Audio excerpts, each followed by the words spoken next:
Oh,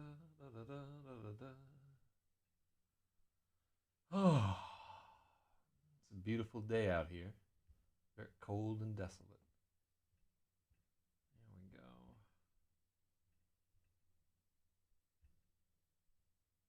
And then let's copy video URL as we have 14 times before.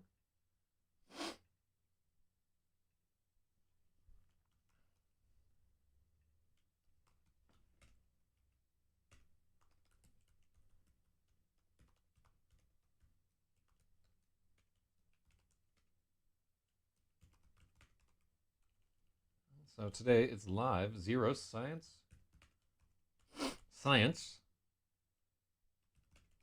Fiction, Novel, Editing, Day 14. And how many pages are we at right here? We're at 129 of 201 pages.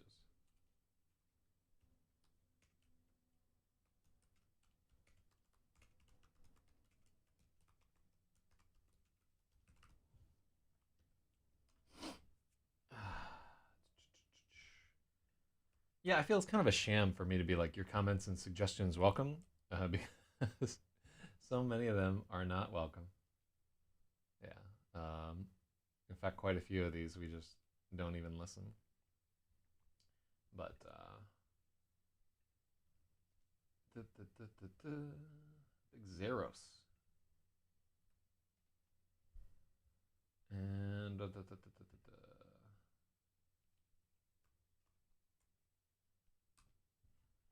And then there's that stream that we got going on. And let me just let no Spaithiwa know. Okay, and then I'll play our intro and I'll be right back.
can't believe Jordan O is alive. 10-4 means transmission confirmed. The intro is too short. It's like 3 minutes long. Normally, I'm supposed to, like, while I was doing all that shit, like typing up numbers and so forth, it was supposed to be running while I linked the show to everybody. But I'm glad you got a chance to see it, since I think this is the first one of the streams. How are you doing, Jordan O? Anytime I don't hear from you from a while, I assume that you are just fucking drinking yourself to death. Like, today I was here while the intro was still going. I know, right? You missed so much. And so let me just give you guys a recap of what's happened thus far. So for anybody tuning in just out of nowhere, why? But this is day 14, and we've gotten through 15 chapters. Cool intro. I thought watching paint dry was supposed to be boring. So actually, that's just the process of painting it. It takes like a month for that to dry in a refrigerator, so that the paint doesn't warp and crackle, because all the layers of paint are different densities. It's because I was too drunk to book a bunch of meetings for you. Well, it's also Sunday, so happy Valentine's Day to everybody out there. Don't forget to call your mom if she's still alive, or your dad if your mom's not alive, and pitch woo at them so that they remember that whatever that's, yeah. Don't forget to do that. Okay, so this is the story of Trader, who is a convict on a prison space station. And this is about 500 or 600 years in the future. This takes place in a dying solar or stellar empire, derived largely from Chinese culture, but not too much. It's been like 500 or 600 years. A lot's been filtered out. Hold on just a second. Good God. And I always turn the camera off when I'm like blowing my nose, just in case like snot like flies directly into the lens. Ugh, gross. Impulse Filter's mom started pour painting. Yeah, this is kind of like that, but the paint that I use is like 10 times more poisonous than the paint your mom is using. And in fact, I just have to stop doing it. There's not enough ventilation in the area where I'm at. But yeah, so it's about this guy. We've gone through the whole series of his flight training, the challenges that he's had adapting to this rigid military life, his relationship with Sergeant XEROS, who I think we just saw the last XEROS chapter, so you don't have to worry about him any longer for the duration of the book. And now we finally reach the point where this pivotal mission that they've been groomed for is finally going to fire off. So we get to in chapter 14, basically Sergeant XEROS took Trader aside and said, listen, when you get to the actual mission, you fly at the back, let the other ships get blown up. You're the important one. Tiles with some kind of ink paint shit. They're amazing. Yeah. So that effect that you see, and we're going to get into this a little bit, the effect you see in like pour painting, which is a weird motion of different density, like sort of blooming motion that you see from different densities of inks or paints on top of each other, is called the Rayleigh-Taylor effect. And we're not to spoil too much, but we're going to get into some star physics here. And when we do, like a lot of the math that Lord Rayleigh was super into, which is very into like densities of fluids, and a lot of that's going to become very important. And it's probably math that I got wrong because I'm uneducated. So, no, you're in the right spot. God, not the right day. Thinking about Logic's mom, IRL, and Logic likes physics. Good. That's, I can shore up my own shortcomings with y'all, and hopefully we'll make something out of it right there. Ooh, I managed to snag myself a date for Valentine's Day, and also sent flowers to like a bunch of my exes right there that I still care about. This is kind of like fucked up, but I sent the flowers to the ones where I had to like sit down and think about it and be like, yeah, probably nobody else is sending you flowers today on Valentine's Day. And I don't mean that like to diss them or whatever. It's just like there are some people I dated where I'm a little worried about them, and I want to make sure that they're okay still. And it's stupid because Nobody's going to send me flowers today. But I did secure a date for this evening. Hopefully, you got something as well. I don't predict that I'll obtain any trim, but you never know. You know, you gotta you gotta work.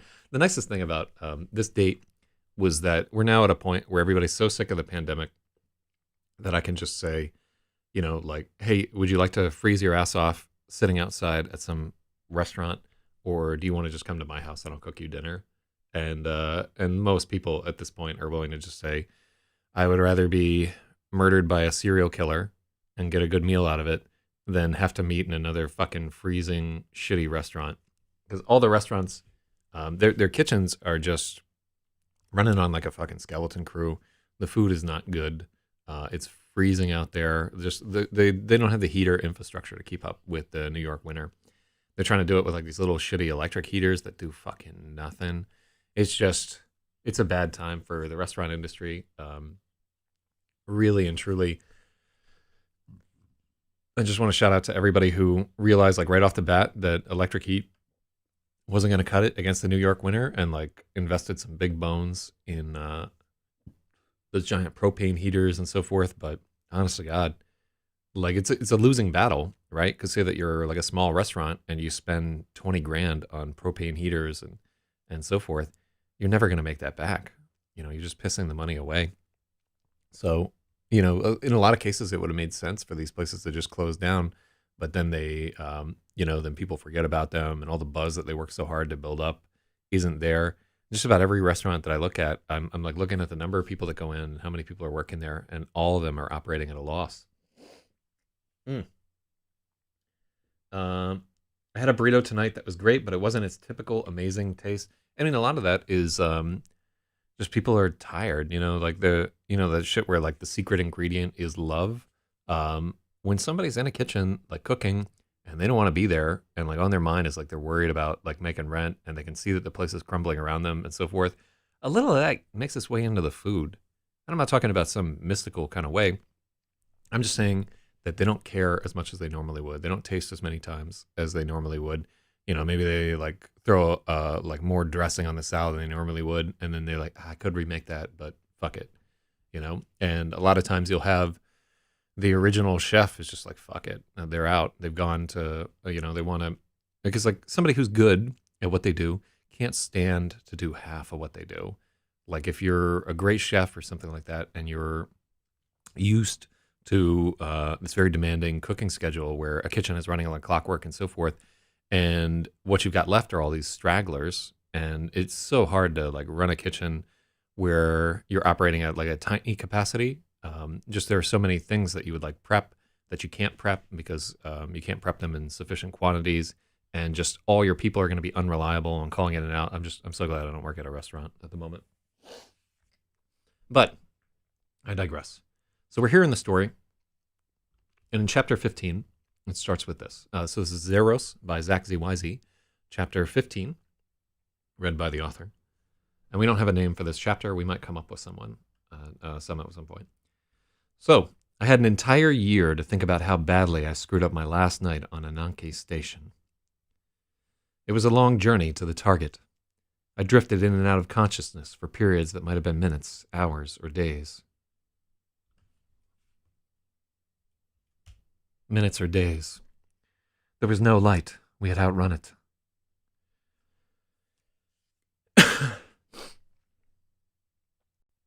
Early in the mission, my mind would sometimes generate phantasmic fractals, dancing patterns of imaginary light.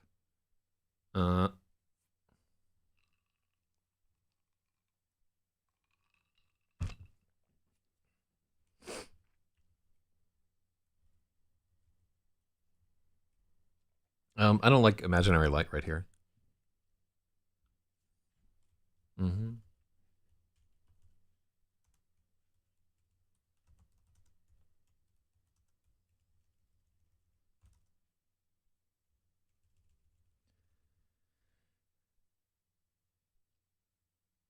Mm.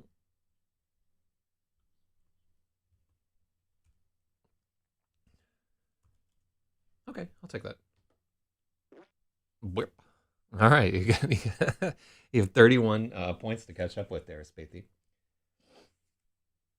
So imaginary light is radio frequency. Is that what we're getting to, or rate frequency?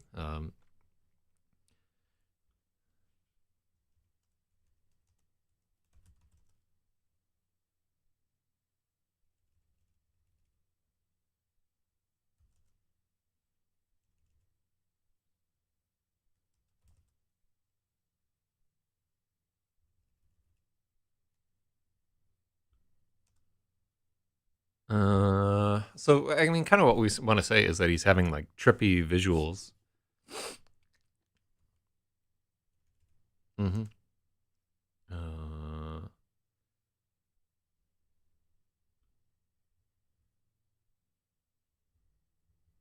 Early in the mission.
Oh, yeah. You don't get a comma while I'm still rewriting the sentence. Give me a second to figure it out there.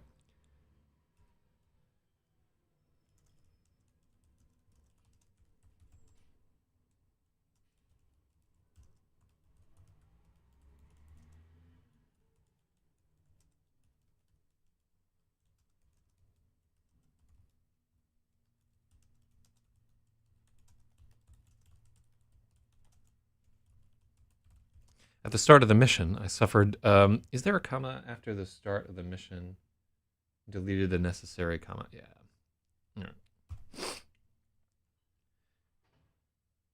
All right. This is a M dash right here.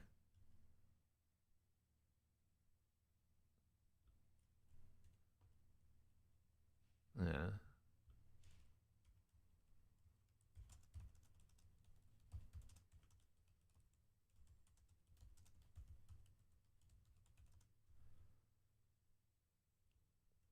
Okay, so I like the sentence better now. So early in the mission, I suffered from hallucinations, phantasmic fractals my mind generated to protest against the darkness unending.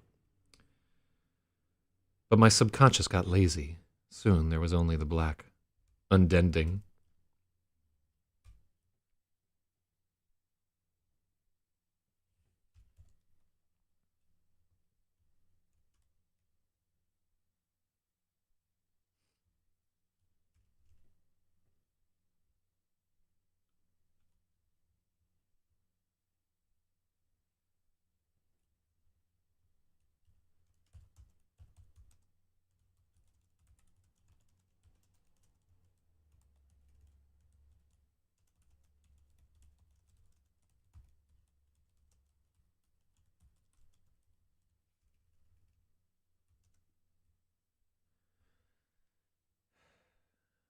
There we go. Stubborn comma. Did you get your comma point there, Logic? Yeah, I'm going to give it to you. Mm-hmm. Oh, our volume's way low on the main screen. That's all right. All right, let's go back through this paragraph. It was a long journey to the target. I drifted in and out of consciousness for what might have been minutes or days. There was no light. We had outrun it. Early in the mission, I suffered from hallucinations, phantasmic fractals my mind generated to protest against the darkness unending. But my subconscious grew lazy. Soon,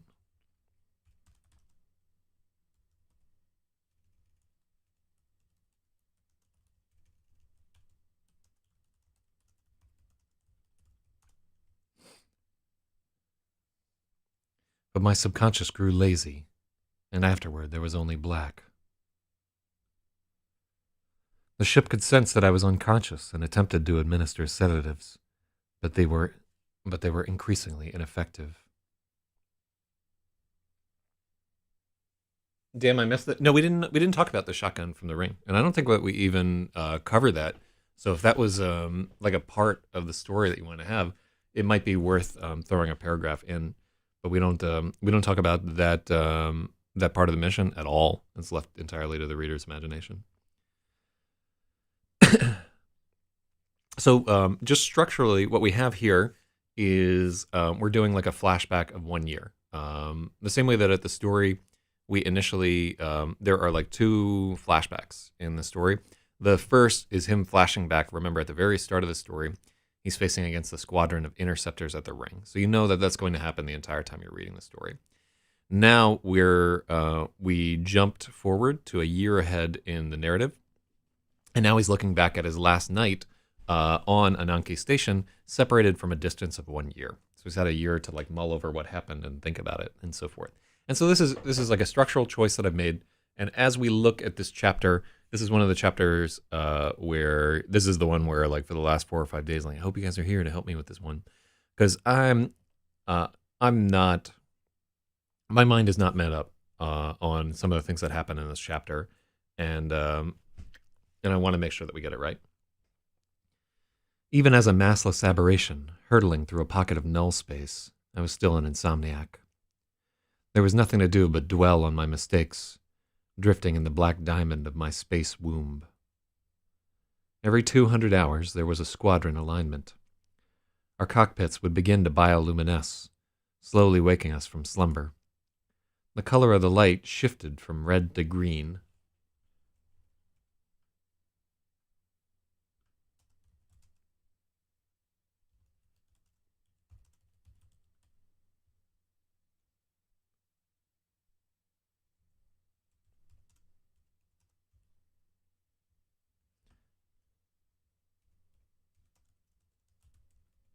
The color of the light shifted from red to green as we woke.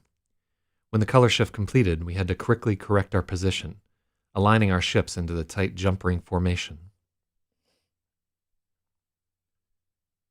Maybe a paragraph robbing the reader of the Uniseka ring, having the ship put him under before he can experience it. We get, actually, like we'll get into something kind of similar in this chapter. So let's take a gander.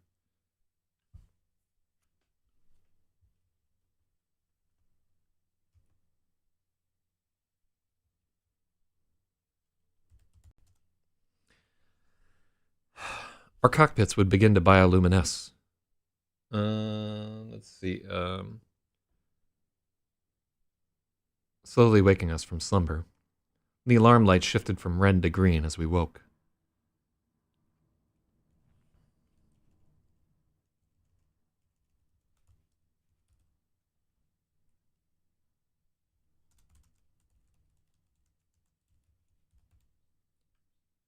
Rousing us from slumber.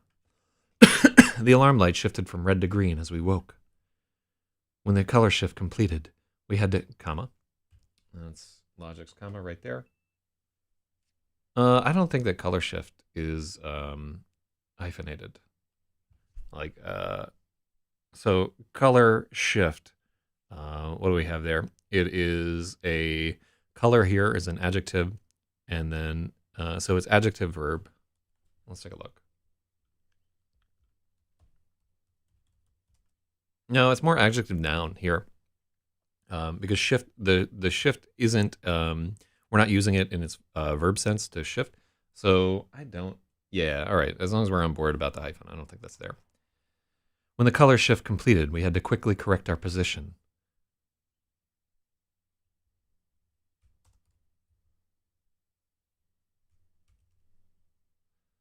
When the color shift completed, we had to quickly correct our position, and align our ships into the tight jump ring formation. We were flying in a belly-out circle, with our cockpits facing each other. I could see the pale and tiny faces of the other prisoners in the firefly green glow. There was nothing beyond our ships, only the absolute blackness of null space. Absolute blackness. Only the absolute black of null space. I like absolute black a little bit. Totally wing it with hyphens and hyphens.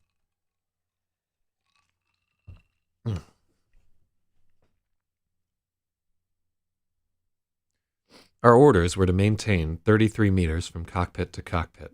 They never touch. Some subtle force was dragging our ships apart, wrenching us inexorably towards the edge of the null space bubble. We'd been warned that drifting to the edge meant eternal suffering.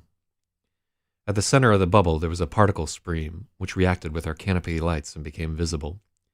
This was the guiding light we used to orient ourselves.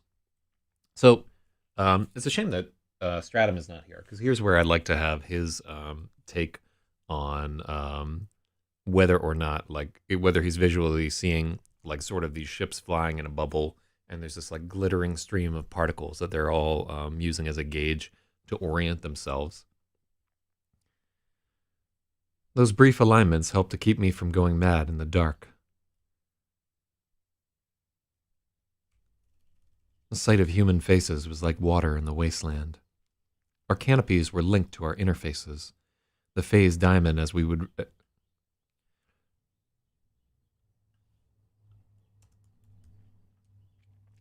The phase diamond hull would reshape as we focused, like a second lens of our own eyes. If I wanted to, I could telescope until I could count murderesses in large pores, or corrupts individual nose hairs.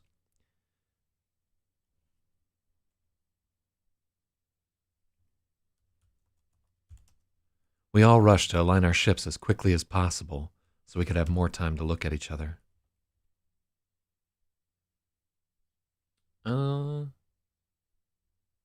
Let's see.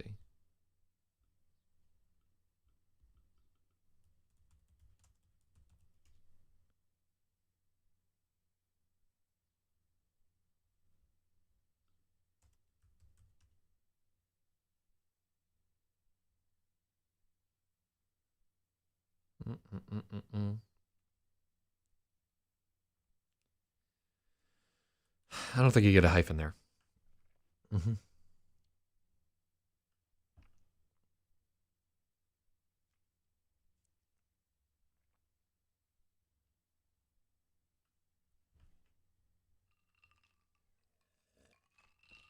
Yeah, that's one where... hold on. Actually, we could do it like...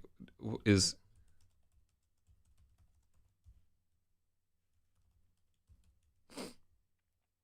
Colors, hyphenated or two words?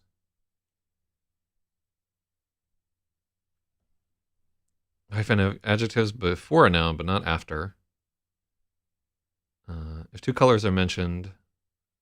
If it's a color shade... Mint green, yeah, so that would be it. So blue, green, water. Two colors are hyphenated together. Black and white. Let's see.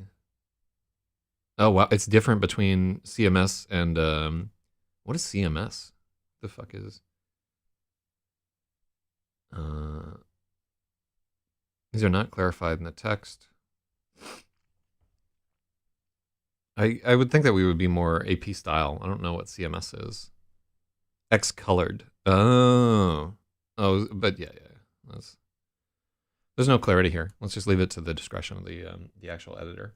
Yeah, I mean, it's one of those things where the hyphen, like the hyphen's role as a punctuation mark is like it's borderline useless when we really think about it. It's definitely, it's like an appendix. You know, it does something, but we're not sure exactly what. And also, why is phase diamond hyphenated here? Yeah. So here, fist palm, it's because it's a compound noun. But whew, yeah, it's a fucking jungle of hyphens in this thing here. A few times I tried signaling to the others using fist palm code, but none of them knew Morse. Liar and Attic made a few abortive attempts to communicate to each other by drawing letters in the air, but there was so little time to get the message across. Finally, we just gave up and stared at each other, amazed at how terrible we all looked. It's vestigial from German with its huge compound nouns. I can believe it. Biddling rang dumpster. Yeah, that's what they fucking sound like. A few times I tried signaling to the others using fist palm code, but none of them knew Morse. Liar and Attic made a few abortive attempts to communicate by drawing letters in the air.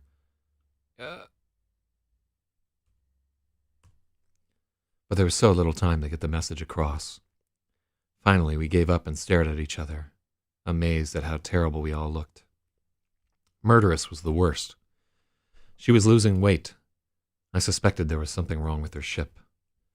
Dark patches were forming on her skin, while the rest of us had become pale as ghosts. Attic looked like he was in pain all the time. At first I thought it was just withdrawal from the LDSM, but it stretched on and on.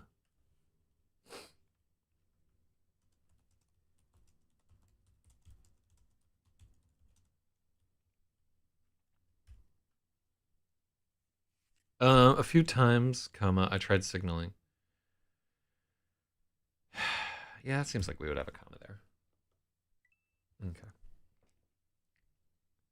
Because I thought the same thing, like when I was like reading through the sentence, I'm like, do you comma? Because it's like a few times. I guess that is like one of those time commas. We're just saying when something is happening.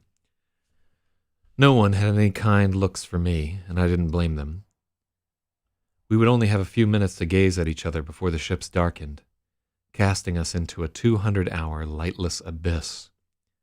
I longed to see the others now. I could have stared at those four faces for hours. Strange to think I used to hate the sight of them. Things were different. We don't need that. We were five: murderous, liar, corrupt, addict, and I. Pirate. Like I said, I had nothing but time to dwell on it. Uh-oh. So, if we're foreshadowing too hard right here, we could cut these lines. We could actually cut the that whole thing. But here, I think this is a 3-section chapter, so it may be kind of long to get into here. So in our initial thing, we talk a little bit about this maneuver that they make, and this maneuver, it's just in the, because we're inventing the science of like null space pockets and so forth. What it really is a device for our character to look at some of the other people and reflect on how much he's changed, and to dwell on the fact that like they're suffering in this darkness.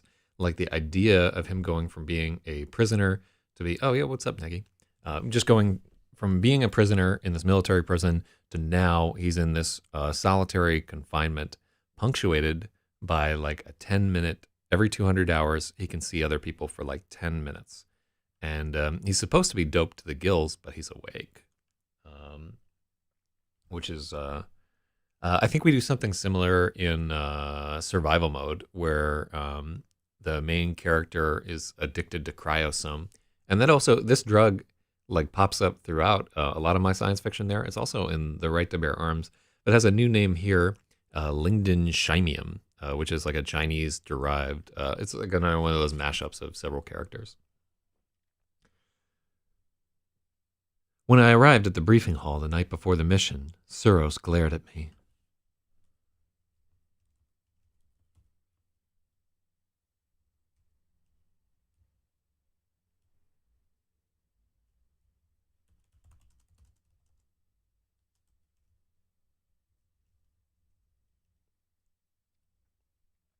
Oh shit. It's FPQC who reconnected through Twitch because YouTube has a huge delay. like the passengers on that plane in the Hitchhiker's Guide, waking up to scream in terror and then getting tranquilized again. There was like uh some oh yeah the like Simpsons where this is not a dream, like I won first chair where she keeps blacking out thing. And the idea of my friend had like this idea, and he might have stolen it from a TV show or something, where like it was just a movie where you would do the lens thing where it's like eyes opening up and coming into hazy focus, and then just a boot comes down and like smashes the guy in the face, and then he blacks out for a certain period of time, and then the eyes open again, and then another boot, like boom, and you just keep running that film for 2 hours and charge people for theater admission, and then have some kind of cute name for it or something. I would watch that movie. Maybe you could have like some kind of 3D animation or something going in the background. When I arrived at the briefing hall the night before the mission, Suros glared at me. "Where the fuck were you?" he demanded. "Detour to the latrines, sir," I said. I wasn't lying. Suros froze, with murder gleaming in his eyes.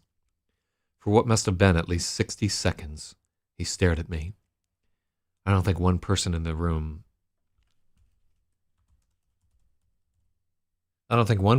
briefing room drew breath the entire time. It was the biggest gamble I had ever taken. "Get your shit together, idiot," Suros hissed at last. The briefing wasn't long, maybe half an hour.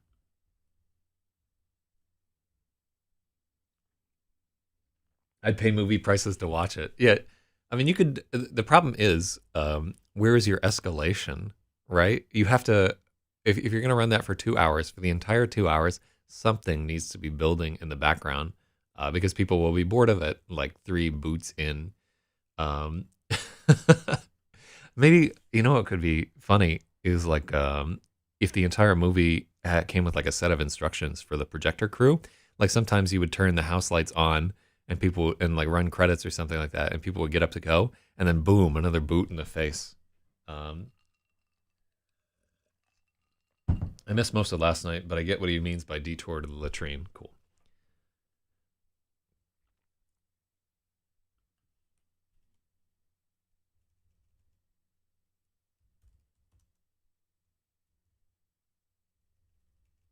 No, I don't like froze.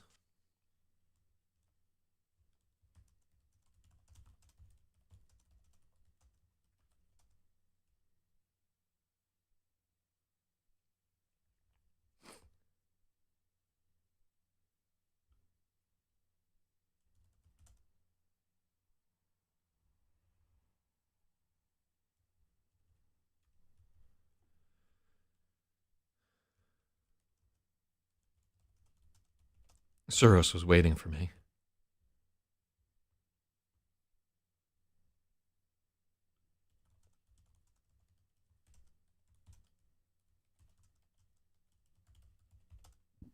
Suros was waiting for me. "Where the fuck were you?" Suros demanded.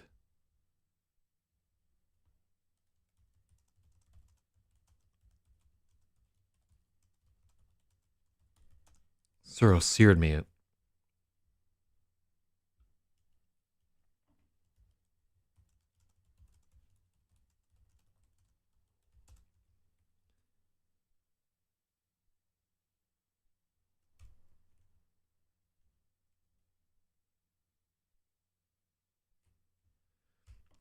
Suros glared at me, murder in his eyes. For 60 seconds he stared at me. I don't think one person in the briefing room drew breath the entire time. It was the biggest gamble I had ever taken. Much better. I don't want to italicize fuck. I respect the idea. And really, he would throw, "Where the fuck were you?" Yeah, it is a spot where you could potentially italicize, but let's not throw that in there. That's very much a stylistic choice. You could like bold and underline it too, but I'm just trying to think if If we did italics, did we do italics for emphasis on other XEROS words where you would have frozen on? Give me 1 second. I need a blanket.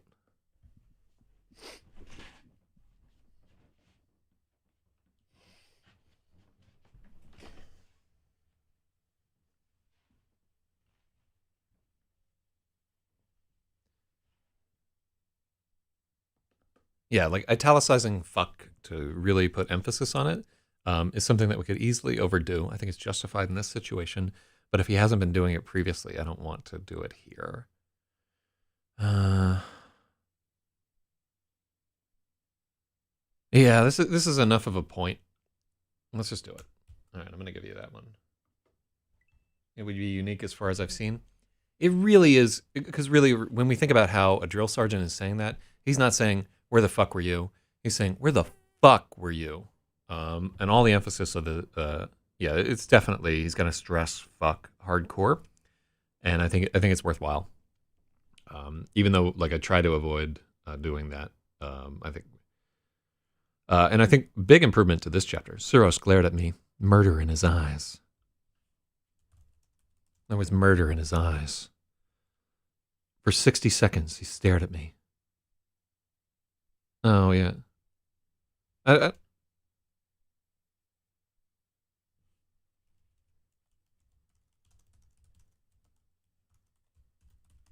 XEROS stared at me for 60 seconds. I don't think one person in the briefing room drew breath the entire time.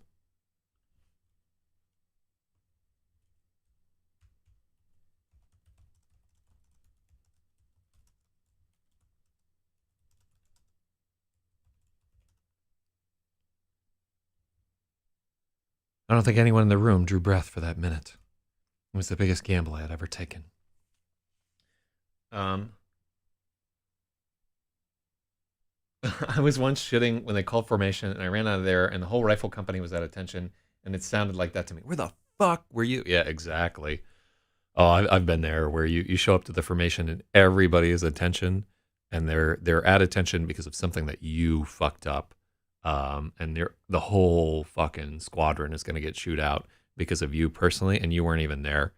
I told that story once, but like literally, I showed up to a formation that I just was like half dressed, like I think like my shirt wasn't tucked in and shit like that, and I just like kind of like walked out there, and everybody was like standing at formation. I was like, oh shit, I forgot we had formation, which we had every fucking day, and they had been there for an hour, and they were like, get in line, and I like get in the line, and I'm like, why are we at formation? To the guy next to me, he's like, shut up. And then I'm like, hey, what the fuck is this for? Shut up. And then finally, the sergeant, I don't want to dox this dude, but that sergeant is like, that's the one where I got spat on, where he's like, we are standing here until the person who threw the rotten milk on the formation ground comes forward. Or maybe that was time, I can't remember if it's that or like dumped 55 gallons of water onto the sentry post. It was one of those two. And then I was like, oh, well, you know I did it. Why are you fucking standing around here? Oh, I got so mad. It was so good. Oh, we got in so many hijinks right there. But you know, the scene where XEROS like spits on Trader is like a real experience that I had, where I was getting chewed out in front of like 150 people. And he's like, you don't deserve to be an airman. And I was just like standing there. Sir, you're spitting on me. Just like that. Exactly that. Because I was so fucking sick of all this bullshit at that point. He's like, I don't care. Blah, blah, blah, blah, blah. And I like that number right there. And he was apoplectic. He was this close to like physically laying hands on me, which I would have loved. Because then I could have fought back. But, you know, like fortunately he got his shit. I guess fortunately for him, he got his shit together. But I'll never fucking forget that. And I'll never forget the way, how it felt to be in control, because I just didn't give a shit. And he was so angry. And he had like completely lost control. And I'm just sitting, and this is a grown man, you know, I was like, maybe I was 19 at the time. I was a child, whatever the fuck I was doing. And he was just losing his shit. And I just didn't care. I was so over it. Loving it. You're almost at 100 edits there, Big Logic. So I like the change that we made here, where it's just implied that he's got murder in his eyes and so forth. I thought that was kind of hack, and I like this a lot better. XEROS stared at me for 60 seconds. I don't think anyone in the room drew breath for that whole minute.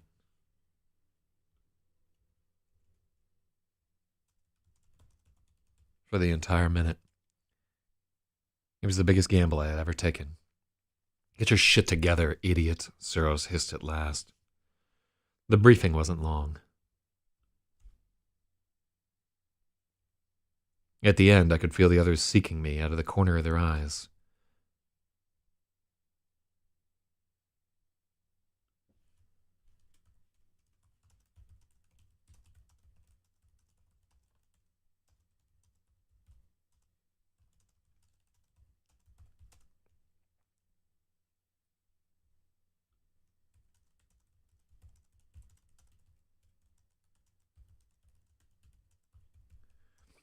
At the end, I could feel the others seeking me out of the corner of their eyes.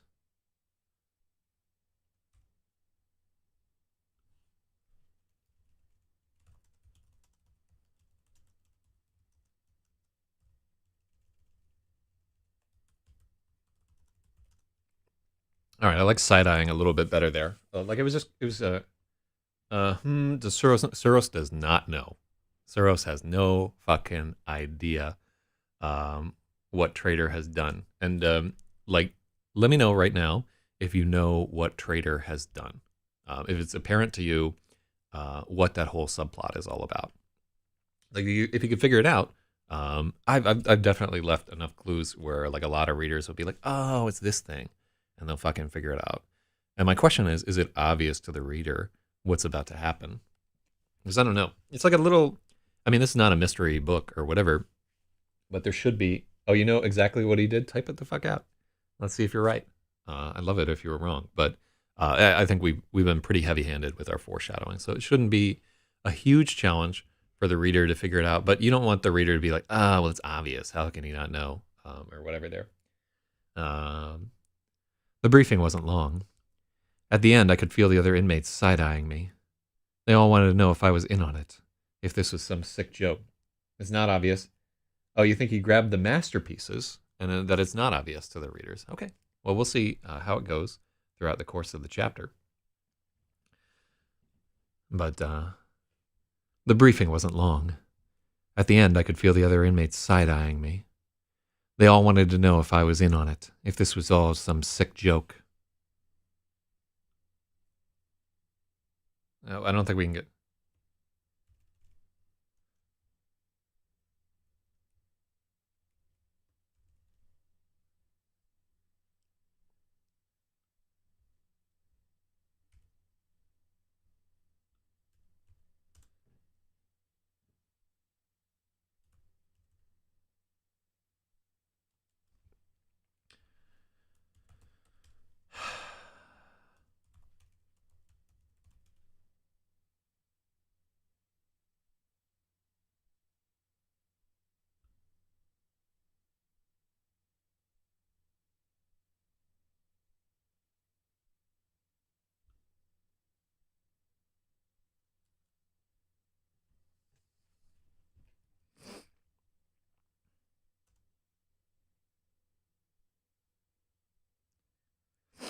I want him to be...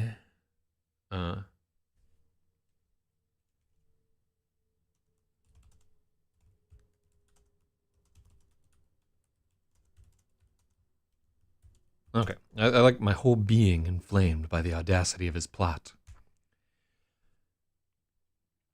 They all wanted to know if this was some sick joke. I could only stare at XEROS, my whole being inflamed by the audacity of his plot. We don't tell the reader what the plot is at this point. Let's see. I'm really happy to hear you say that, actually, Logic, because it means that we've done our due diligence. They were bringing in a Uniseco ring ship. I've been right about that. But everything else was beyond my capacity to imagine. The mission was madness. XEROS was utterly insane. Yet I had to admit, the idea had a certain doomed charm. It was better than anything I could have come up with in his position. XEROS had created a 1,000,000,000 bat out of DU, hail Shishin long shot. Literally, the greatest long shot of all time. It literally is the greatest. Oh, we need that literally, right? Literally, the greatest long shot of all time. This is the greatest long shot of all time. And just talking about distance, too, when we get into it.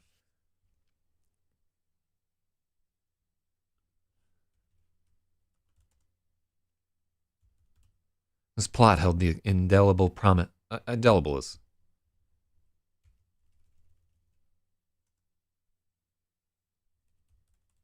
This plot held.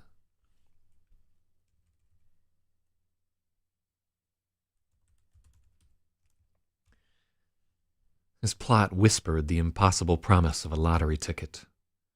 So here's our problem. This tracks perfectly to a 20th century reader. Let's just say that they have lottery tickets, because Hezu was like a gambling ring and so forth. Them actually like having paper tickets seems fucking stupid, but this plot whispered the impossible promise of a lottery ticket. What if it paid off?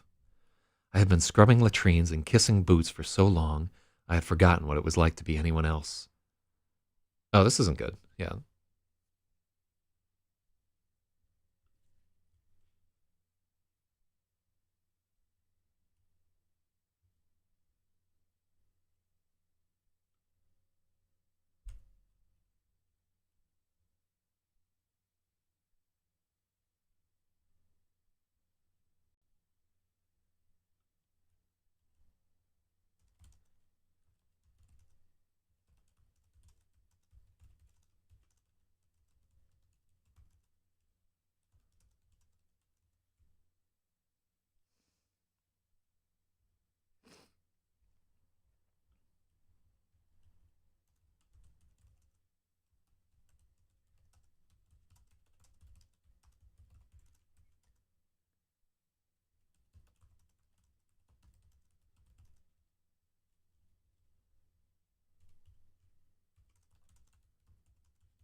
Dubious promise.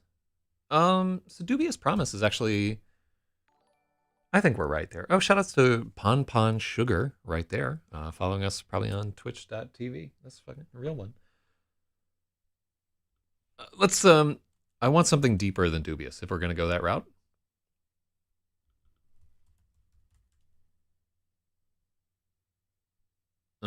Suspicious,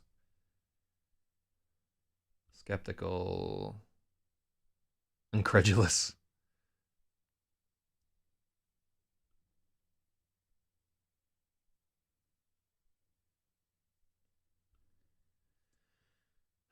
I think dubious is probably the way to go. I can't see anything. Yeah, it's not.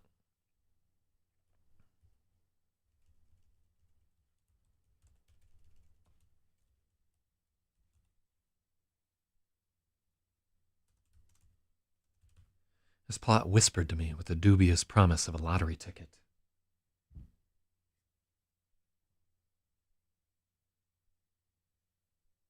Yeah, I like that. So let's give Negi a point right there. Yeah, impossible tactics are once in a wart. Yeah, and I think like we've already gone like pretty deep.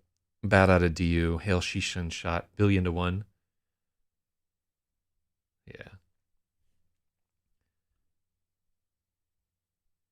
Every day, comma, for as long as I could remember, comma, I had woken up expecting to be executed.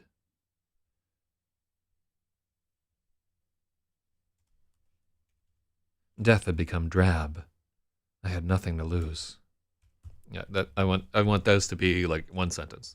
Death had become drab. I had nothing to lose. I don't like death had become drab. Um, if the lottery is just doubtful. Oi! Like it's just like the Chavs winning and then they're ruining everything.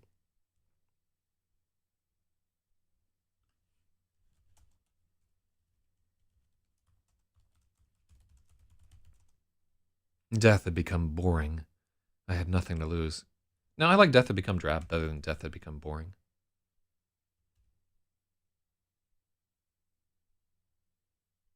Okay, so Negi doesn't like it. Logic, where do you come in on this? If like two people really dislike this phrase, I will cut it. Yeah. At some point, like the adrenaline runs out, and it's just enough. Yeah, yeah, we gotta overrule you there. I like it. Like I like the idea of and also like drab really just means like kind of faded out and colorless and uninteresting, which are things that we associate with death itself. And then Era likes it right there. And then when I think of drab, I think of curtain. That's perfect. I want you to think of it in like, oh, it's just dying. Like you're saying it like the word has no significance. I like it. I'm gonna keep that one in there. That is one where I could see it being polarizing to some readers, and it may be, the editor may just be like, "No, you can't get away with this." But by this point in the book, you'll be bored, so I can slip it by. XEROS had set my hands at the throat of history. I could feel destiny pulsing beneath my fingers.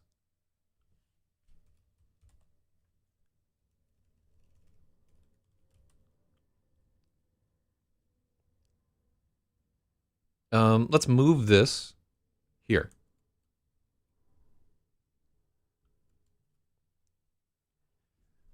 Death had become drab. I had nothing to lose. I have to confess, in that moment, he truly had me. XEROS had set my hands at the throat of history. I could feel destiny pulsing beneath my fingers. All I had to do was squeeze.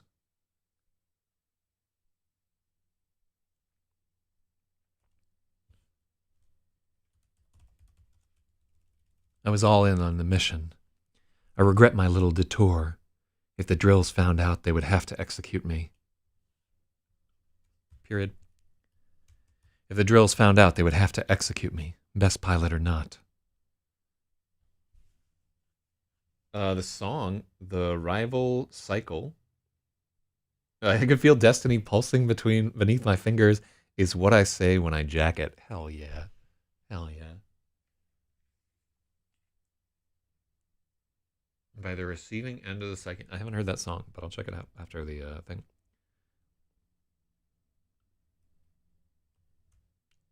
I was all in. I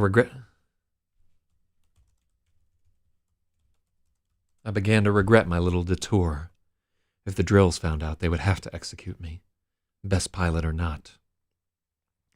After the briefing, XEROS dismissed us to early chow. We shambled our way through the halls, trying to wrap our minds around the mission. Each of us was mouthing the same idiot denials, shaking our heads. A star.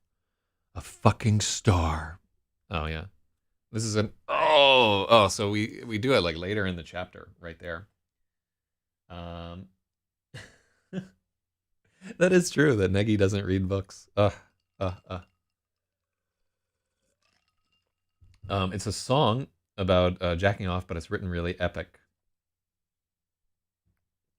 My veins pulsing, freeform jazz. To peninsular extremities, I fall into rhythm. My life is a rhythm. I spurt all my jism.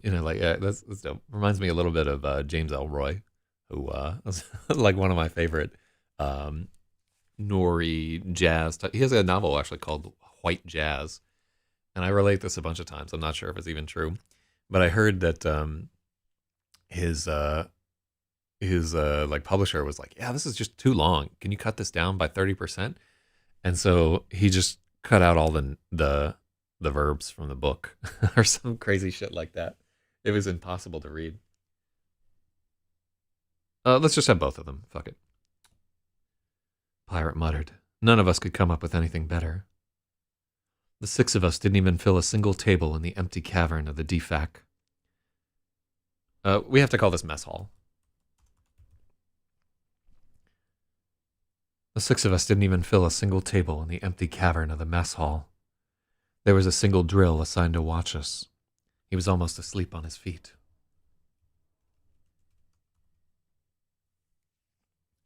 The last solid meal of our lives was the same gritty, gray-yellow mash we'd eaten morning and night since the supply ships stopped. But there was a surprise. Each of us was given a single square of blueberry gelatin, topped with a dollop of whipped cream. Dessert. I stared at it, an astonished, wide-eyed orphan.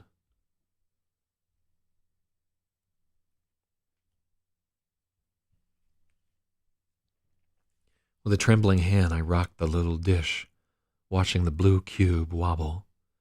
I prodded at it with a fork. I sniffed at it. The others at the table, the others were doing the same. We couldn't believe our luck.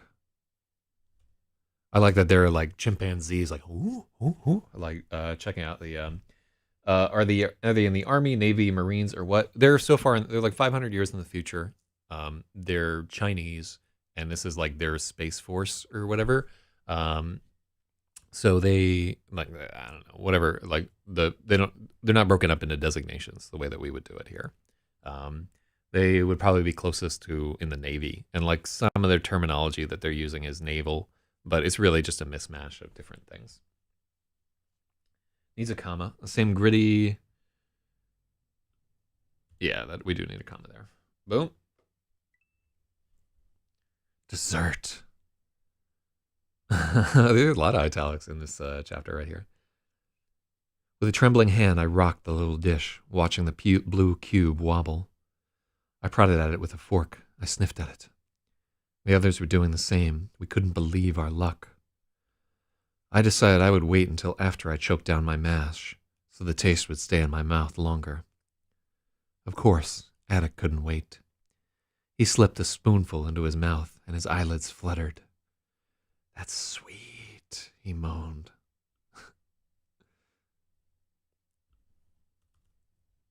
Let's have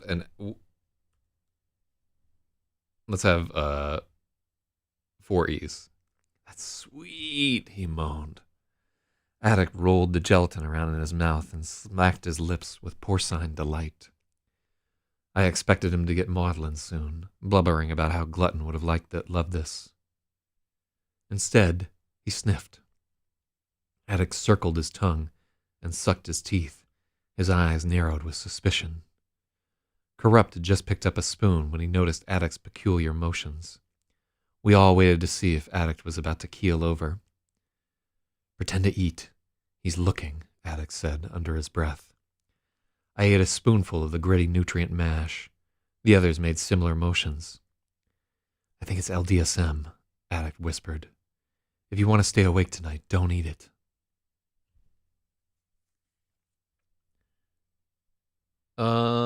Misspelled sweet should be italicized. Oh god, we have so many italics in this chapter. You're probably right, Spathy. That looks terrible. No, it looks awful. It looks so wretched to my mind. I don't think that we have to italicize it. It's like an onomatopoeia at that point. That's sweet, he moaned. Ugh. And then we talk about porcine delight. Let me not do it. I think you're right, Spathy, but it looks awful on the page. I think it's LDSM, Attic whispered. If you want to stay awake tonight, don't eat it. I'd never tried it, but I knew all about LDSM. Lingdenshymium was popular on Ring 5, among the sort of people who would take cryo-sleep sedative if no other drugs were available. So Lingdenshymium is Lingdong-Shimian, derived from cryo-sleep, sleep to sleep. So those are the Chinese characters that we like ripped off to make this happen here. Lingdenshymium was popular on Ring 5, among the sort of people who would take cryo-sleep sedative if no other drugs were available. Why would they drug us? They've already carved us up, Lyra protested. tapping the hood interface ports at his temples. They're putting us to bed. That's all. Doping us up to keep us from doing anything stupid tonight, Murderous reasoned.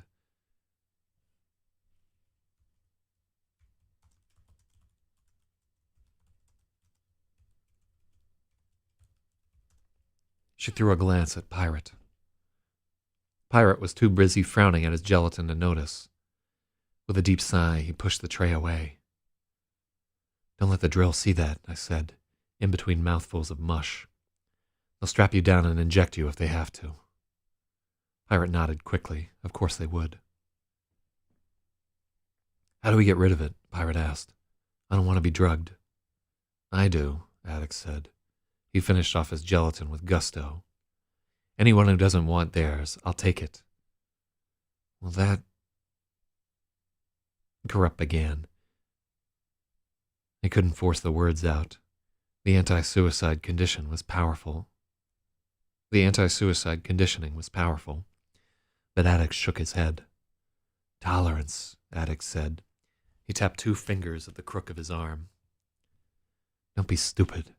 He just wants all your desserts, Liar protested. Eat some then, Attic said. Just don't be surprised when you black out. I could already see Attic's pupils expanding, a slight nod to the way he held his head. But Liar couldn't trust anyone. He took a bite.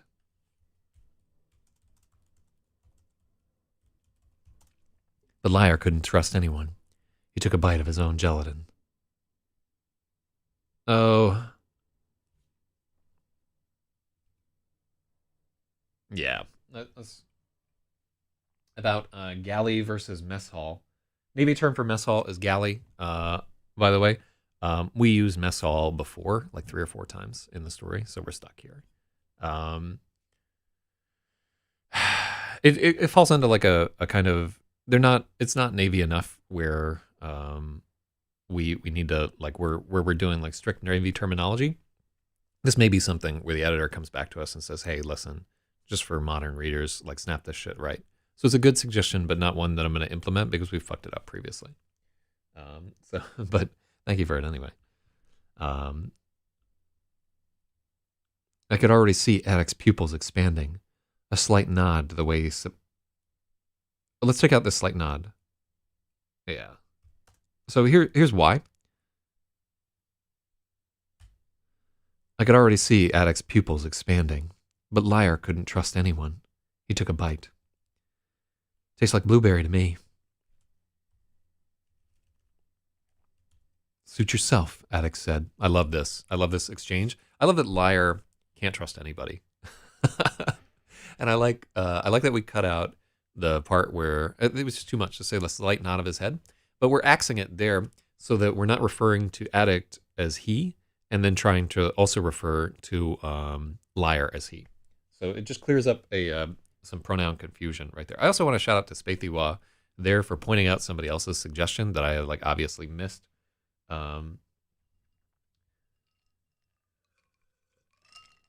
And then I also missed Logic saying meal upgrade means tactical downgrade. Oh, it totally does. I was torn. I wanted to eat the dessert. It had been so long since I'd tasted anything that wasn't disgusting. The quivering blue cube promised oblivion, and I was tempted.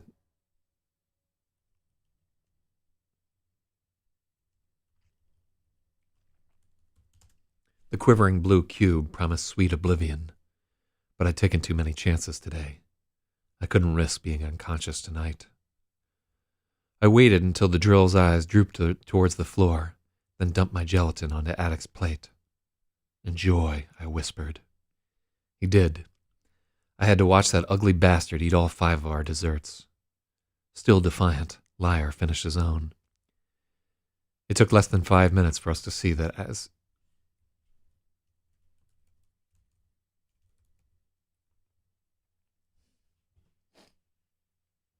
Now you can shout out to me for pointing out that it wasn't me pointing out. Oh, it was Logic doing it. God damn. I'm like so... I'm having so much fun with the story that I'm not reading the chat correctly. Jesus. He did. I had to watch that ugly bastard eat all 5 of our desserts. Yeah, all 5 of our deserts. Still defiant, Liar finished his own. It took less than 5 minutes for us to confirm Addict was right. Liar's eyes began to roll. His head drooped.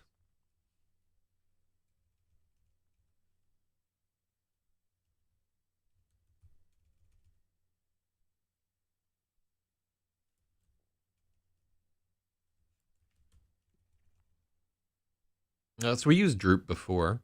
Yeah.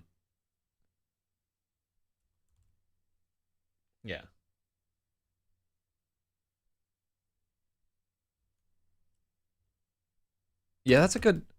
Yeah, that's a good that addition right there. No, I like it. Still defiant, Liar finished his own. It took less than 5 minutes for us to confirm that Addict was right. Liar's eyes began to roll. His head hung, and he could barely finish his mash. Addict watched him with a knowing smile. Even at 5 times the dose, he was in better shape than Liar. It's 6 times the dose, because he ate his own. Even at 6 times the dose, he was in better shape than Liar. Tolerance was a virtue. I love that line. Ugh. Yeah, well, of course, Spaethy-Wall would be British English if you know his origin story. When I got up to bust my tray, I drooped my head, affecting us. Yeah, we just use droop.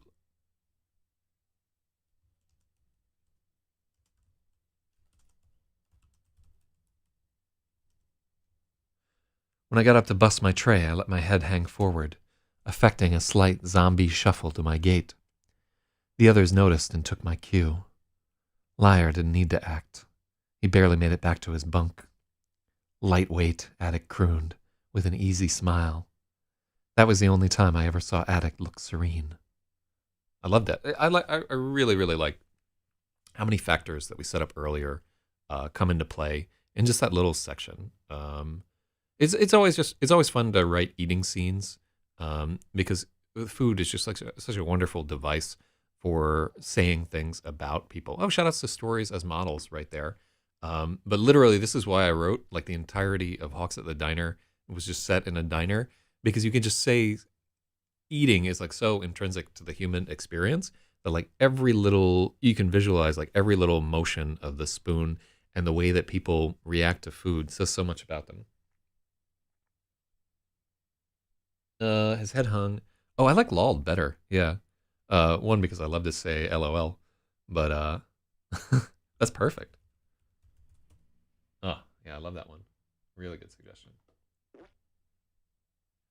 If they were being drugged up, like, wouldn't the drills be watching them? So we talk about how there's only one drill watching them, and he's asleep on his feet, right? Because they're getting down. Remember, like, they're low on drills at this point. Like, so many of them were just axed in that explosion that things are just fucking falling apart. It's just a skeleton crew running the station at this point. So many people have been axed. We could even think that potentially the situation has been bad enough that not only are they having to kill prisoners, but they might be needing to kill essential service personnel too, because they're just running out of food and supplies. And so that could have been going on at the background, that they're executing some of these engineers that they can no longer afford to feed and so forth. And let's look at, no, so lightweight here doesn't need a hyphen, and it also, the hyphen would detract from what we want. It's a slur essentially. Like, we're using it in its we're using it in the slang sense, and it's not hyphenated as slang. Yeah, you were telling us the story, dead serious. Our top drill sergeant in basic was sleeping on a rock while squatting. He was completely fucking asleep, just waiting for us. And this is like, I could never do this, but there were definitely some military dudes that could just fall asleep fucking anywhere. They did not. They would catch like their winks where the fuck ever they were. All right, so here is the third part of this chapter, and this is one where I'm not 100% on some of the plot points in here. but let's see how it tracks. Forfeiting our desserts was a mistake. Addict was propped up on his bunk like a fiend in an opium den, grinning at us through heavy-lidded eyes. Liar was totally gone, dead to the world and drooling. We'd been ordered to our bunks, and the lights were out.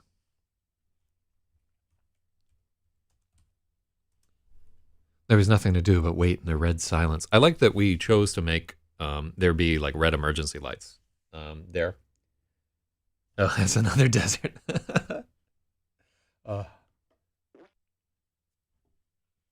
You need to logic proof your press kit page because you're missing some hyphens in it. Oh God. Oh yeah, I haven't looked. I may redo that site soon. I just don't think it does like a lot of good for me. But yeah, it's not well written. Yeah, it's garbage. But yeah, feel free to check out the books that are on the site. Like the EPUBs are free. I don't charge for them. But yeah, fuck it.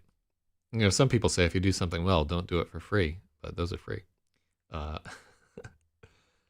Addict was propped up in his bunk like a fiend in an opium den, grinning at us through heavy-lidded eyes. Liar was totally gone, dead to the world and drooling. We'd been ordered to our bunks and the lights were out. There was nothing to do but wait in the red silence. Corrupt tried to talk, but our minds were too wet with worry for the conversation to catch. Corrupt tried to talk, but our minds were too wet with worry for conversation to catch. That's like I think that's like kind of trying to be a little too clever there.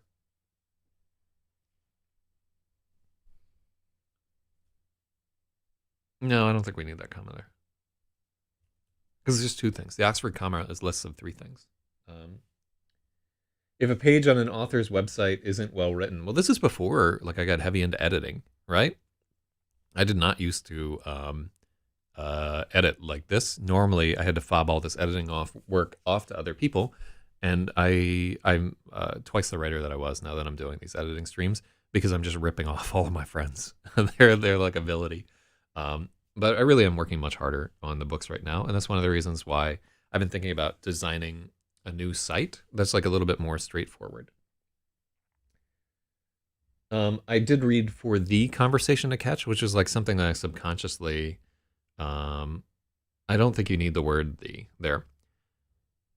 Corrupt tried to talk, but our minds were too wet with worry for conversation to catch. Pirate seemed so sad and distant, I began to regret what I'd done to him. I hoped he wouldn't find out. That's that. I'm just going to give Spathy a point there. No, I'm not. Pirate seemed so sad and distant that I began to regret what I'd done to him. I hoped he wouldn't find out. Murderess tossed and turned, possessed by some restless energy. I wasn't surprised when I saw her creeping over to Pirate's bunk. There was a quick exchange, and she returned to her own bunk with scornful steps. Rejected. I want this in italics. Yeah.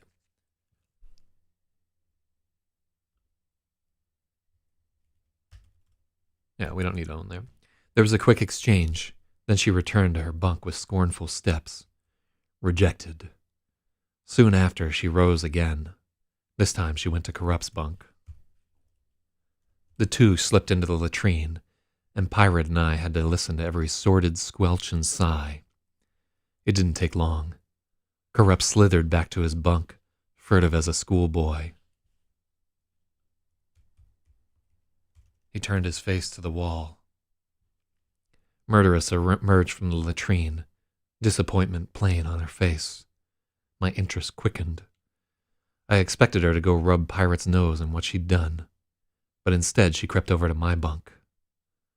Do you want to try with a real woman? Murderess offered. My heart pounded. She reeked of sex and her voice was sultry. But it was the despair in her face that was turning my screws, her wretched need. Corrupt hadn't been enough for her. What did she expect from a bureaucrat? I was more of a man than him. I throbbed with ardent desire to turn the knife in all three of them at once. But I refused. Let me go back to sad and distant.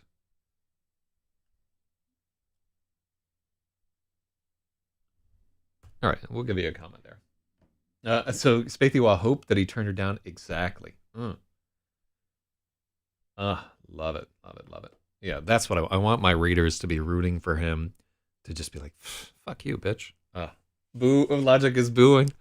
I love the way that she offers this here too. Do you want to try with a real woman? Just kind of, even when she desperately needs to get dick down, she can't help but slander him, for his Lydia situation right there. But I refused. No. Anger blazed in her eyes. Murderess spun away and stalked over to Pirate, but he hissed something vile at her. For a second, she stood over him with her fist balled and her chest heaving.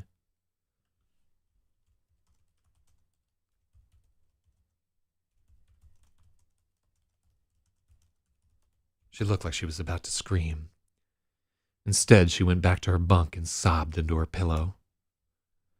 I regretted my decision immediately, but the moment had passed. The four of us languished in the red dark, each desperately unhappy in our own way.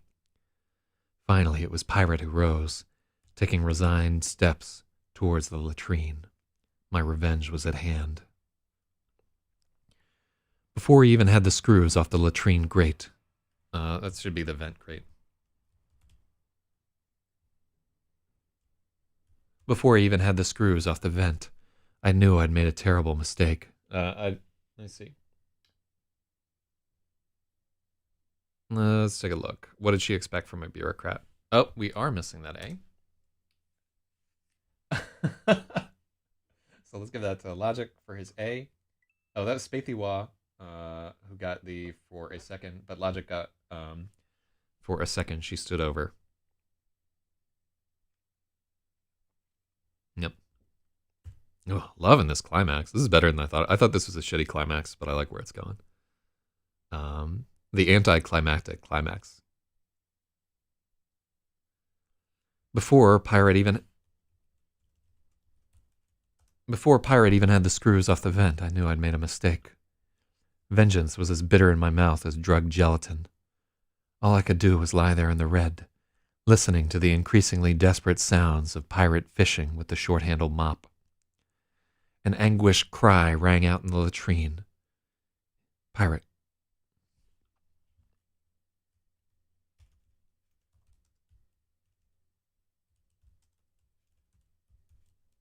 He couldn't find his little sculptures.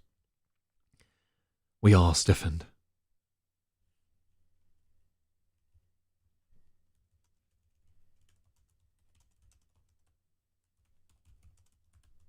The rest of the squadron tensed. Pirate was too loud. He was going to bring the drills down on top of all of us.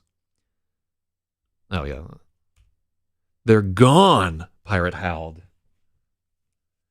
I had expected him to weep, to get mad, to accuse me and maybe throw a punch. Not to bellow in the latrine like a madman.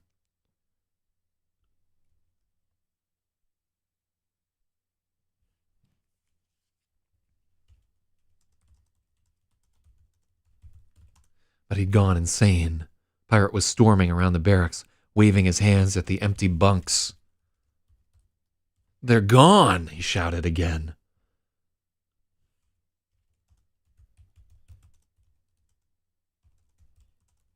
Flipping over an empty bunk. I'd broken him. Boots thundered in the corridor. There was only one good move.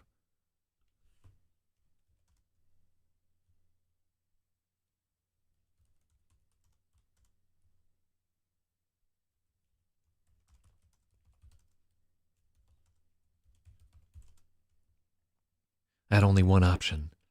Pretend to be drugged and play dead. Through my closed lids, I could see the barracks. Let's make this eyelids.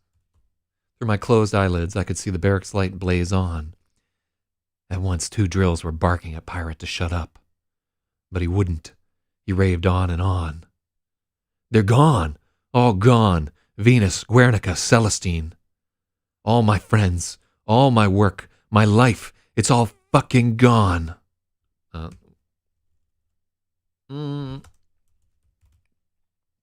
Yeah, let's keep that fucking. Emphasis promotion is usually upright to italics to bold to bold italics to caps. Yeah. You sure want to use caps here.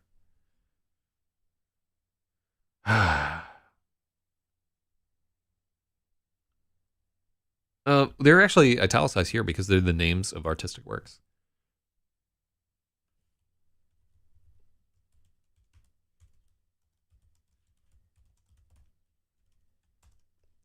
Okay, I really like, so era, I think it's a good suggestion. This is like, it may be the only point in the book where we use, no, we must have done it somewhere first, but this is a spot where definitely capital letters are merited.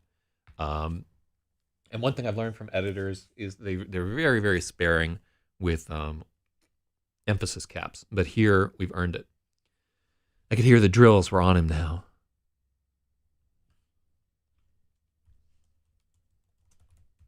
I could hear the drills beating him. Heavy fists slammed into flesh, but he wouldn't shut up. Gone, he wheezed as a fist drove into his midsection.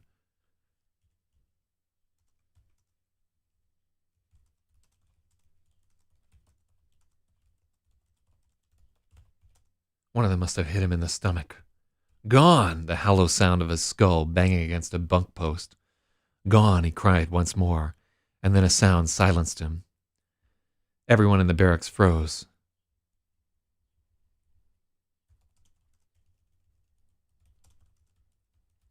Then a sound from the corridor silenced him. Everyone in the barracks froze.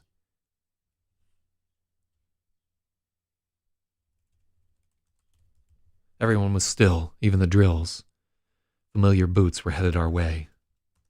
XEROS.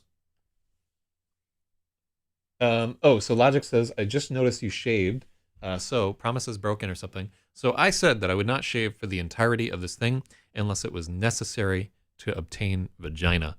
And it is. I'm going to have to be shaven today. Also, yesterday, in the middle of the day, I had like 30 minutes notice, but I had to do an AMA for the Economics Explained YouTube channel, which has like 1 million fucking subscribers right there. So I spent 2 hours talking to some Australian dude about economics. So yeah, like before that, I couldn't go on there looking like just a fucking vagabond. So it was not like a big opportunity for me or whatever, but just out of respect for like this guy came on to do a serious AMA. So I put on a clean t-shirt and shaved. But yeah, he was smart too. He's smart. He like rattled on fucking forever on some of the questions and so forth, but he really knew what he was talking about and actually learned a lot from that AMA. My favorite part was like learning how they handle in Islamic countries where it's forbidden to charge interest, how banks help people buy houses, and how it just winds up being like the exact same fucking system under another name. This is kind of interesting.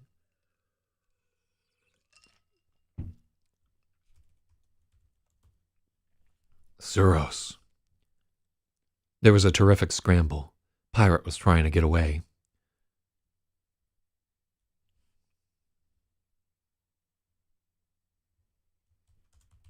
I think Pirate was trying to get away. One of the drills cried out, and in my confusion, I turned my head towards them.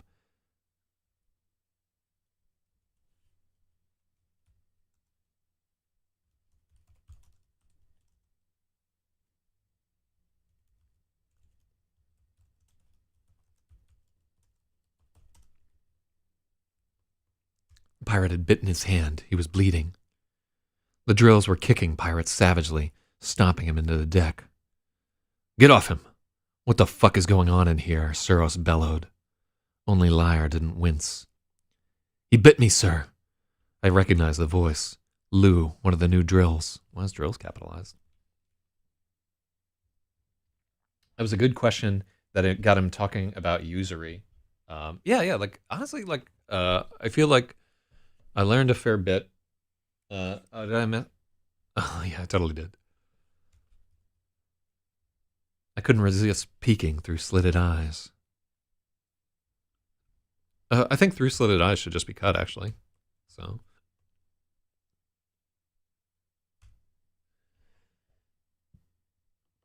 Logic has a point, and then it leads us to another edit. 99. Almost there, buddy.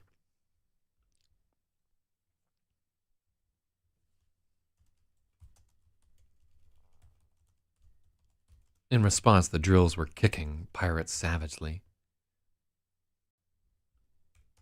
and stomping him into the deck. Get off him! What the fuck is going on in here? XEROS bellowed. Only Liar didn't wince. He bit me, sir. I recognized the voice. Lou, one of the new drills. His back was to me, but I could tell he was cradling his hand. He'd been bitten.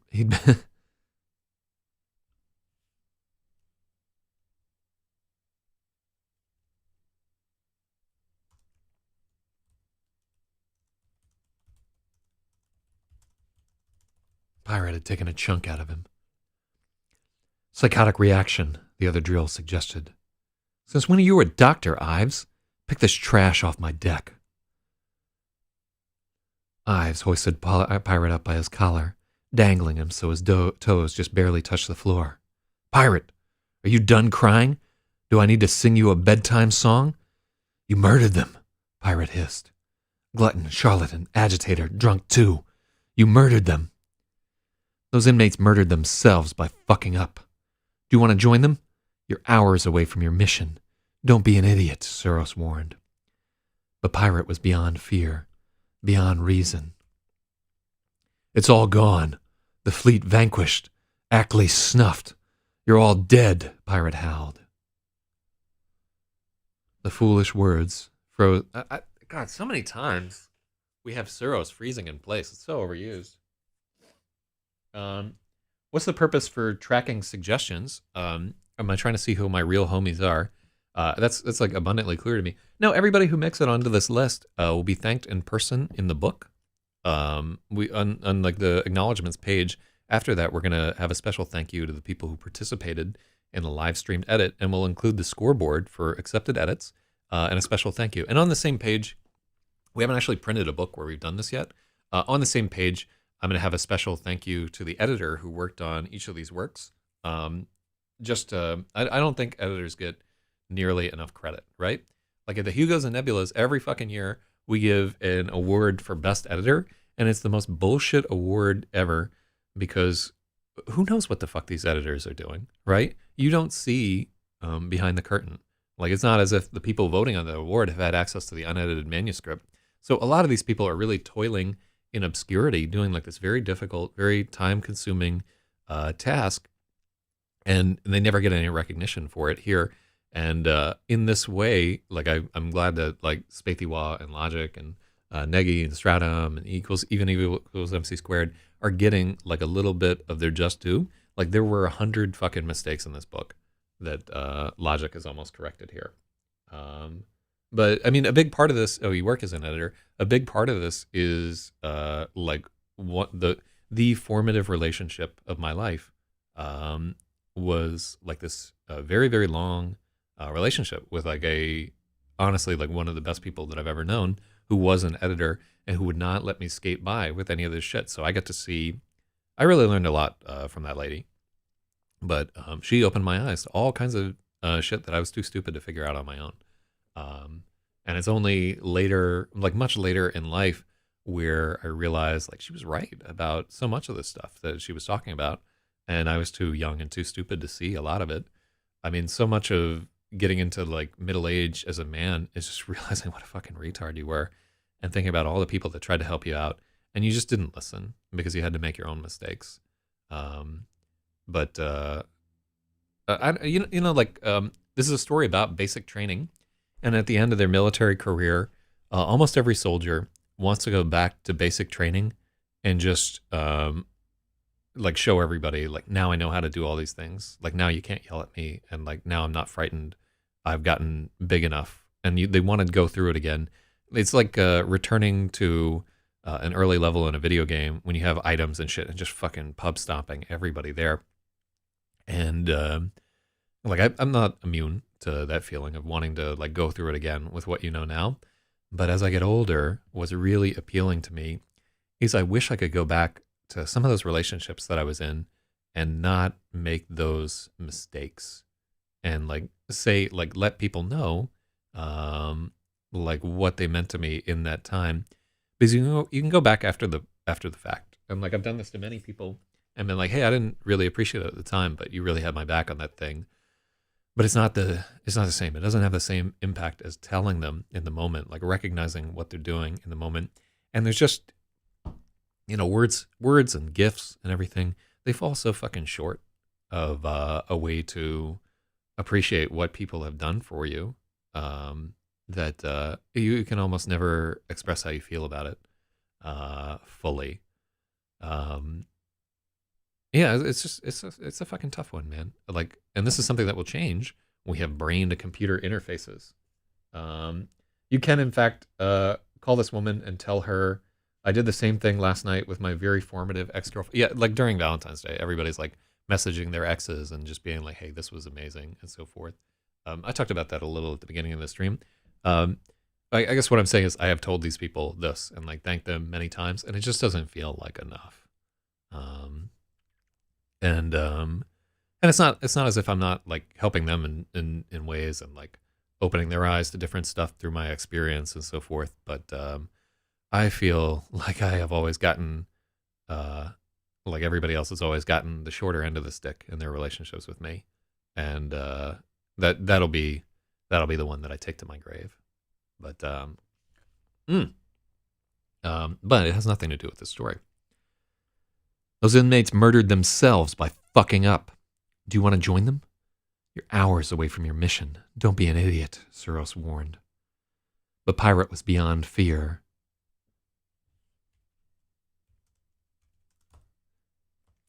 But Pirate was beyond fear and reason. It's all gone. The fleet vanquished. Ackley snuffed. You're all dead, Pirate howled.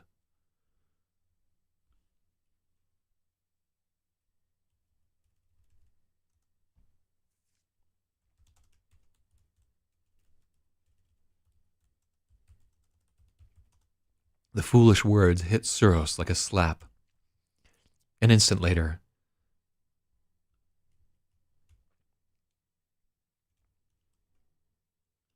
he lunged forward, clasping his hand around Pirate's windpipe. With one hand,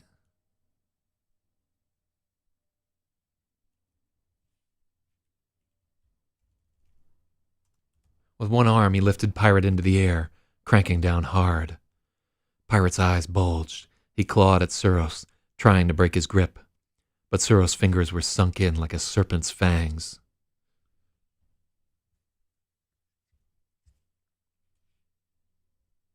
I watched spellbound as Pirate kicked and writhed, and finally went limp.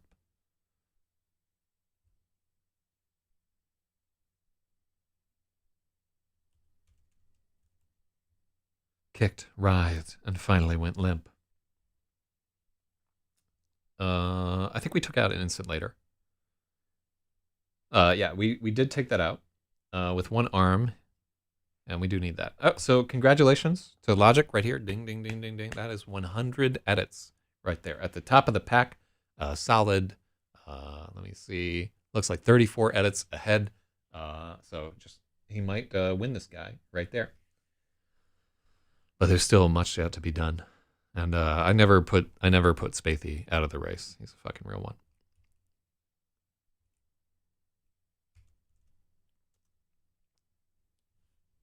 XEROS' fingers were sunk in like a serpent's fangs. Let's take a look at as I was adding that comma. With one arm, he lifted Pirate into the air, cranking down hard. Pirate's eyes bulged. He clawed at XEROS, trying to break his grip. But XEROS' fingers were sunk in like a serpent's fangs. I watched spellbound as Pirate kicked, writhed, and finally went down. Yeah, I like the ands there. Kicked and writhed and finally went limp. When the dying was through, XEROS dropped him to the deck with a bony clack of skull against metal. The barracks filled with the stench of voided bowels.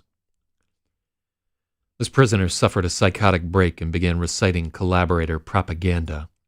Ives, dispose of him in Lock 5. Lou, mop this shit up. Sir, my hand, Lou protested. The bite was deep. He was leaking blood everywhere. Don't you have another hand? Yes, sir. Oh, I love this fucking don't you have another hand? Oh. The comma after writhe. Okay, cool. Let's put that one in. I shut my eyes as Suros turned towards me, feigning unconsciousness. I could feel his heavy stare crushing me like a lead shroud. That's so gay.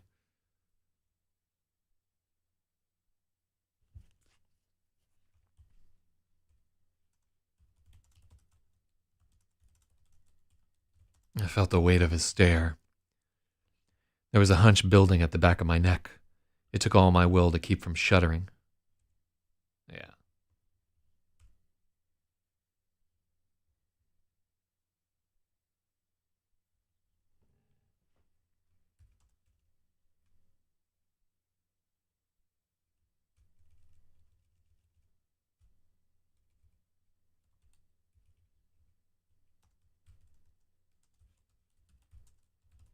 I felt his stare like a physical weight. No.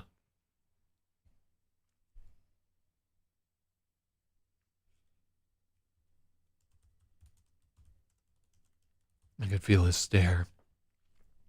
There was a hunch building at the back of my neck. It took all my will to keep from shuddering.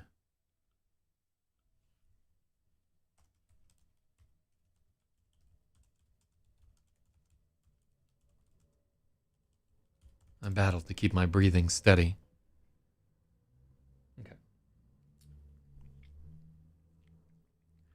I listened to the sounds of Ives dragging Pirate away. The water was running in the latrine, probably Lou washing out his bite. Then I could hear him awkwardly swabbing the deck. When he exited the barracks, he left the lights on. Suros was still there. All night, I waited for Suros to leave, but he never did. He might have been staring at me the whole time. I didn't dare crack an eye. I was certain his eyes would be centimeters from mine, that the next thing I would feel would be his hands wrapping around my neck.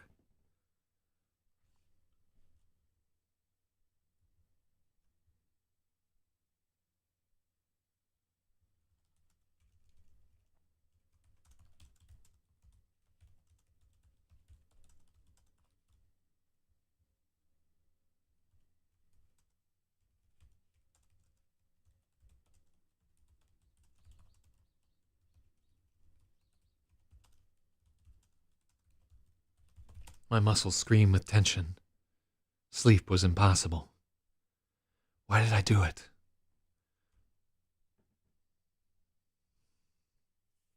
All he'd done was run his mouth. He was Pirate. What had I expected him?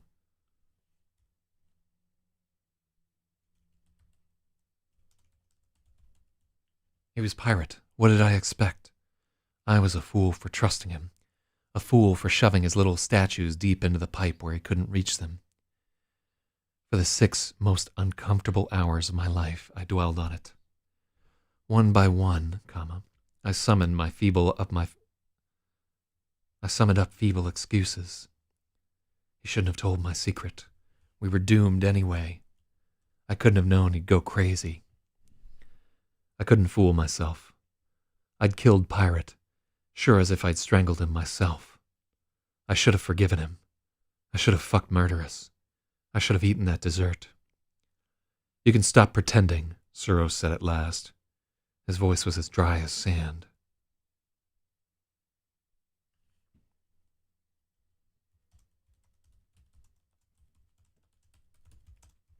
You can stop pretending, Suros said at last, his voice as dry as sand. Time to fly. Boom! So that's chapter 15. Oh, I need feedback on this motherfucker. So this is the end for Pirate. He's not coming back to life. He was choked to death by Suros. And we find that instead of, although there's still some possibility that he stole the statues, that Trader just pushed his statues out of the way to where he couldn't get at them. The very length of the thing, he pushed them deep into the pipe so Pirate wouldn't be able to get them ever again. Pirate went insane and got himself killed. I love what Suros does here, where he just sits there all night staring at him. I love the line where he's certain that if he opens his eyes, that XEROS will be staring right at him. Love that. That's a crazy situation right here. And it may be that we're throwing the pirate character away, that we're losing some of the potential that he had. This is like the one person that Trader had a heart-to-heart with, and Trader went and did this terrible thing to him because he felt embarrassed that Pirate revealed his secret. He was furious there. So I think we establish enough of a vindictive side of Trader that we can get away with him doing this thing. Because really, what all he's doing is he's like, it's almost childish. It's like, I shoved your little statues out of the way so you can't see them. It's like something like a teenage girl might do. So it tracks with him being young and immature. And Pirate just goes fucking insane as a result of it. Pirate was never like wound too tight in the first place. And I like, one by one, I summoned up feeble excuses. He shouldn't have told my secret. We were doomed anyway. I couldn't have known he'd go crazy. I couldn't fool myself. I'd killed Pirate as sure as if I'd strangled him myself. I loved this line too. I should have forgiven him. I should have fucked Murderous. I should have eaten that dessert. You can stop pretending, XEROS said at last, his voice as dry as sand.